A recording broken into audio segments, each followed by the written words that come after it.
Starfish are capable of regenerating entire arms, including internal organs. Similarly, axolotls can regrow limbs, organs, and even brain tissue. Planarian flatworms can regenerate their bodies from just tiny fragments.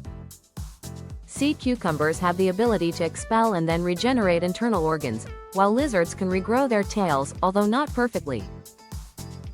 If you find regeneration fascinating, drop a glowing star. Salamanders can regrow their hearts and spinal cords, whereas deer shed and regrow their antlers each year. Sharks continuously replace their teeth throughout their lives. Spiders regenerate their legs during the molting process. Crabs can regrow their claws after several molts, and newts can regenerate heart tissue after sustaining an injury. Hydra polyps regenerate from cell clusters, and zebrafish have the ability to regrow heart tissue after damage. Lobsters can regenerate antennae, eyes, and walking legs. Remember to like and subscribe.